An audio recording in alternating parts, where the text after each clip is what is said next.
guys, this is Miss Lane from Maynard Elementary School.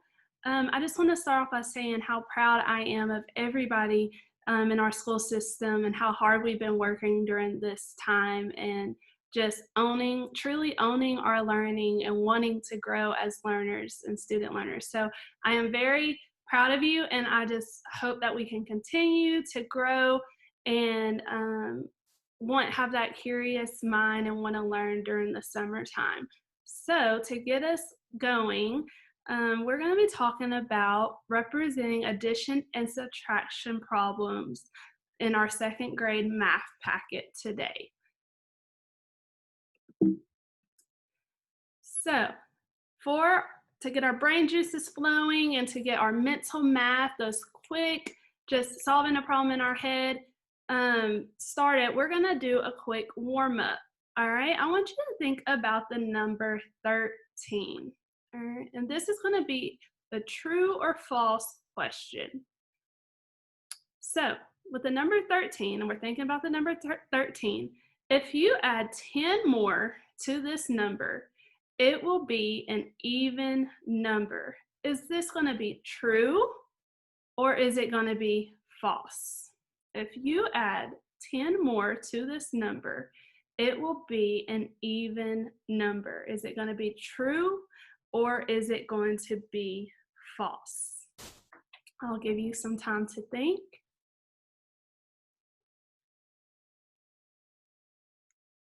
All right, our answer is false. We know if we add 10 more to 13, that 1 in the tens place is going to change to 2. So because we have from 1 10 to 2 tens, all right? And then our ones place is going to stay the same. So our new number will be 23. Now, when we're thinking about even or odd numbers, we know to always look in the ones place. And in our ones place, we have a 3.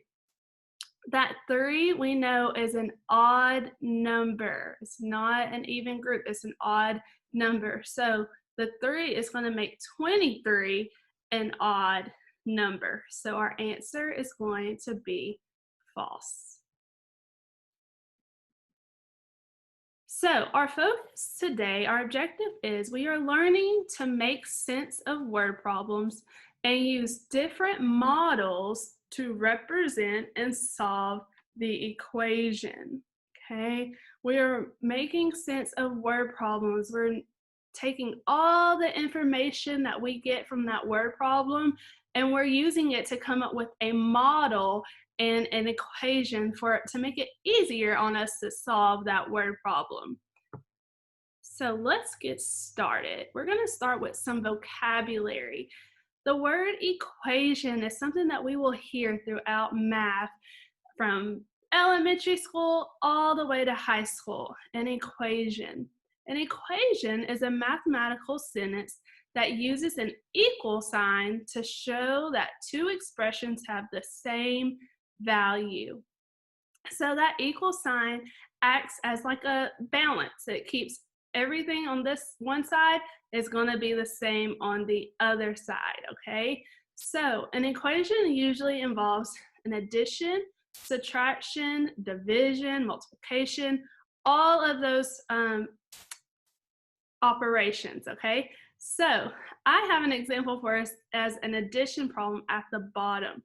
If you see, we have 4 plus 2 equals 6. That equation is going to have the same amount on both sides. On the side with 4 plus 2, it's broken up. If you count the green dots with me, before the addition sign, we have 1, 2, 3, 4. Now if we go to the next add-in, let's count the green dots. We have 1, 2. All right, our green dots are broken up, but we know that addition sign means that we're going to put it together. So if we put all those green dots together, let's add them, or let's count them. We have 1, 2, 3, 4, 5, 6. So on that side of our equal sign, we have 6 green dots. Now, if we go to the on the other side of our equal sign, we know it has to be the same value. So we should have 6 red dots. Let's count our red dots. 1, 2, 3, 4, 5, 6. So we have 6 green dots and 6 red dots. This is an equation. They have the same value on both sides. Our next vocabulary word is model, and we are going to really be focused on models today and helping us solve those word problems that we're going to have and encounter today. All right, so there are a few types of models that we can use, and they all work the same. It doesn't matter which one you use, you will get the same answer, okay? So the 3 models that we have listed today are a bar model, a tape diagram, and a number bond, okay? A bar model, a tape diagram, and a number bond. A model represents the equations using a part, and whole. So no matter if we're using a bar model, tape diagram, or a number bond, we will always have a part, and whole, okay? Our parts always connect to our whole. Our whole is the total that we will have. The parts are the things that we add together to get to the whole, okay? So if you see the 15 in our bar model, tape diagram, and number bond are our wholes. 15 is the whole. 9 is a part. And then we have a question mark, and some may wonder, what does that question mark mean? It's not a number. Well, the question mark represents what we do not know. So in this problem, we do not know what our other part is. We know 15 is our whole, 9 is a part, but we do not know what our second part is. So we are going to have to add, subtract to find our part, okay? So what we do is we take those models and we come up with equations. And as you can see on the bottom, we have 3 different equations that we can use. When we are thinking of equations in our part, whole, we can add our parts together to equal our whole, or we can have our whole and subtract a part to equal our other part. So we have 9, which is our part, plus our unknown number equals 15. Our next equation, we have 15 minus 9 equals our unknown number. And then our last equation, 15 minus our unknown number equals 9. So our models and our equations go together, and we will discuss this more in our example problem. Okay, so the first thing that we do is read our word problem. After we read our word problem, we are going to come and think about these questions that are listed below to help us solve our word problem. So let's read our word problem and kind of get some information that we might need to solve the problem. There are 15 players on a team. There are 7 girls. The rest of the players are boys. How many boys are on the team? I'm going to read it one more time. This time I want you to look for what is the problem asking us, what numbers and keywords is the problem giving us, okay? There are 15 players on a team. There are 7 girls. The rest of the players are boys. How many boys are on the team? I want you to take a second and find the question that that problem is asking us. Okay, you should have seen that the problem is asking us how many boys are on the team. So we are looking for how many boys are on the team. All right, now we are able to answer, are we finding the total or the part? Remember, the total is how many altogether, the parts are how it's split up.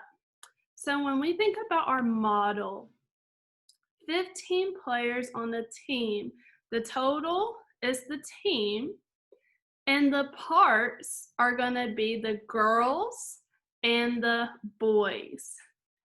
Okay, we split it up from the total, the team, the whole team, the girls and the boys. Now, we're gonna think, what information does it give us in the word problem that tells us the total players, the number of girls, and the number of boys? So that first sentence, there are 15 players on the team. How many total players are on that team? And we see that there are 15 total players on the team. So 15 is going to be our whole. The number of girls on the team. Let's keep reading to see if it gives us a number for the girls on the team. There are 7 girls. So the second sentence in that word problem tells us the number of girls on the team is 7. So we have 15 as our whole and 7 as a part. Now last, we're going to see if it has how many boys. The rest of the players are boys. So it does not give us a number for the boys. So we're going to represent the boys with a question mark, our unknown number. Okay, so we have 15 as our whole, 7 as a part, and we do not know our other part. So we're going to think, how does this tape diagram that we are using, how does it relate to the problem? How can we come up with an equation?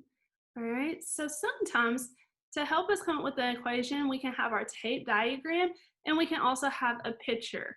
So for our picture here, we know we have 15 players. If we count the red dots together, we should have 15 red dots. So let's go ahead and count. Here we go. 1, 2, 3, 4, 5, 6, 7, 8, 9, 10, 11, 12, 13, 14, 15. So we have all 15 red dots there to represent our whole or total. Okay, we have here blue G's to represent the girls. For our girls, we should have 7 blue G's because we know there was 7 girls on the team.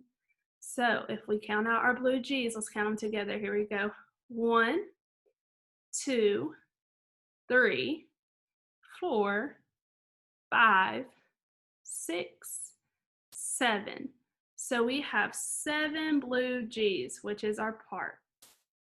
For the boys, again, we do not know how many boys. So to help us solve this problem, we're going to take our picture and come up with an equation.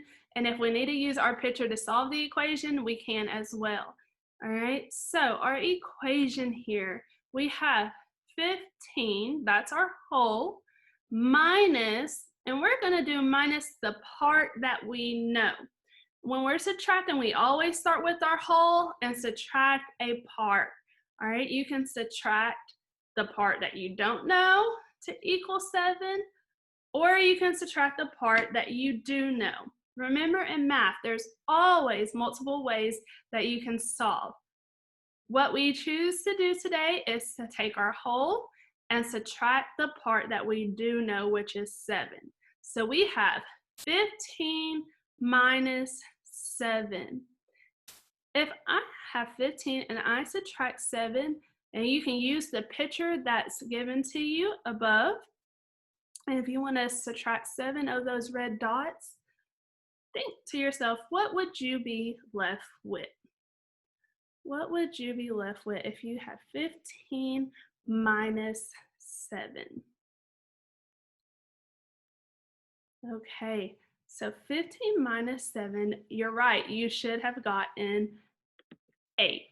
So we know that the whole team, there's 15 on the team, 7 are girls, and 8 are boys. So that unknown number is 8.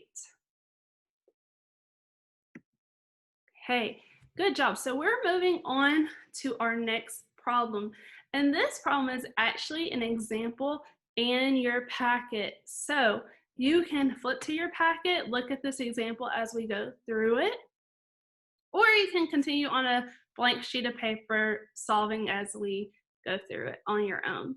All right, but these are the very similar problems to what you will see in your packet, okay? So let's read this word problem. And like before, I like to read my word problems twice, just to read it and then really break it apart and make sense of that problem to see what information is in there for me to use, okay? So our word problem says, a cart has 14 books. There are 6 on the bottom shelf. The rest are on the top shelf. How many books are on the top shelf?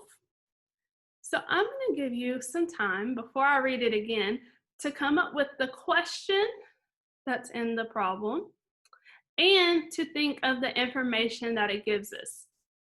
Are we going to have to find the part? Or are we going to have to find the total?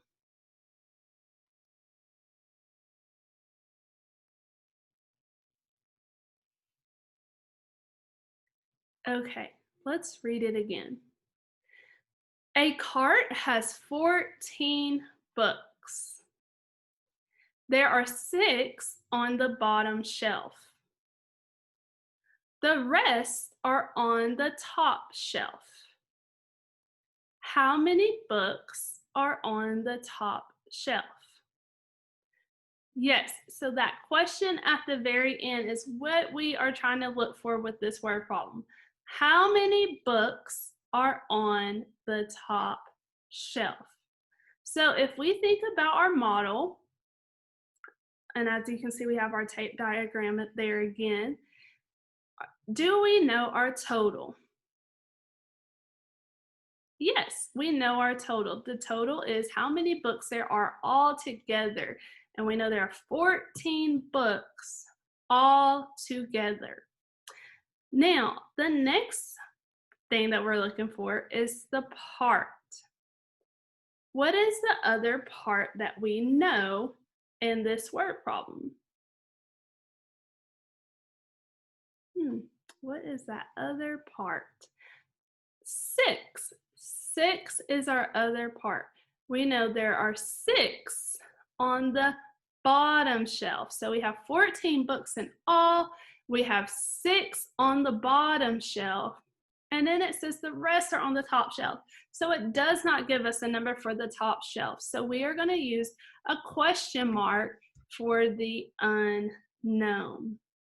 Okay, so we have our total, which is the cart. The part is our bottom shelf. The other part is our top shelf. And as we said, we have 14 books all together. We have 6 on the bottom shelf, which is the part of the whole cart. And then we don't know how many are on the top shelf. Okay, so if we place this in our diagram, we can see 14 is going to be that overall part, that total, that long part. 6 sorry, 14, I shouldn't say part, it's going to be our whole, but it's that long section on our tape diagram. 6 is our part, and then the question mark stands for the number that we do not know yet. So just like in our last problem, to make us help us understand, because some of us are visual learners like myself and I have to draw it out to see it, we can create a picture. So for our picture, we are going to have 14 books all together. So let's count our squares to make sure we have 14 books. Here we go. 1, 2, 3, 4, 5, 6, 7, 8, 9, 10, 11, 12, 13, 14. We have 14 squares on top, okay? Now that, again, represents our total, our whole. How many books are on the cart? We know that on the bottom shelf, our other part, we have 6 books. So in the square, in the part section, we should have 6 squares. So let's count the green squares to see if there are 6. Here we go. 1, 2, 3, 4, 5, 6. Okay, we have all 6 books on the bottom shelf. So we have 14, our whole, 6 is our part, and again, the question mark, we have no books there because we don't know the number that's supposed to go there yet. As we thought in the problem before, we realized that if we have a whole and a part, we can subtract to find our other part. Okay, so we are going to go 14, we're going to start with our whole, minus 6. 14 minus 6. Now, we can either use our mental math strategy. Some of us just have that quick mental math and we know it. And some of us, we might have to use our pictures and we can cross out 6, or we can count up till we get to 14. Either way. So if I go 14 minus 6, it is going to equal 8. So how many books are on the top shelf? That's right, it should be 8, okay? As you can see, if we look at our questions on the side, and these are questions we ask ourselves as we go through the problems, and we did, is are we finding the total out of the part? We realized that we were finding the part. What information do we get from the word problem? What information do we get from the word problem? And we got how much our total was, our whole, and how much our part was, which was 14 and 6. All right, and how does the information relate to the tape diagram? Again, we're able to see our whole and our parts with the information that the word problem gives us. And this helps us create an equation where we solved to find 14 minus 6. And like I said before, when it comes to equations, you can flip it and do it however you want to do it, because equations, they're going to have that same value on both sides. So you could say 14 minus question mark, that unknown number, equals 6, and that question mark is still going to equal 8. Or you can go 6 plus the question mark equals 14. And we know that 6 plus 8 is going to equal 14.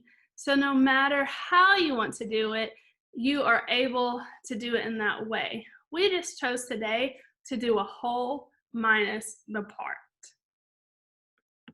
So as we end our time today, I just want you to think about this as you're solving the problems that you are doing by yourself, is How does writing what you know help you solve the problem?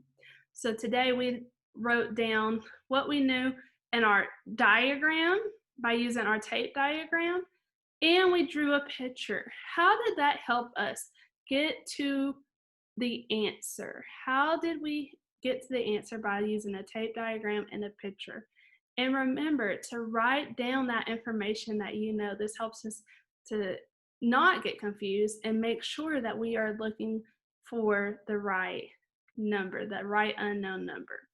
Thank you guys for joining us today and taking time to just listen to this math lesson. I hope that you continue to work hard this summer and prepare for third grade because I know you are going to do awesome. Have a great summer, guys. Bye.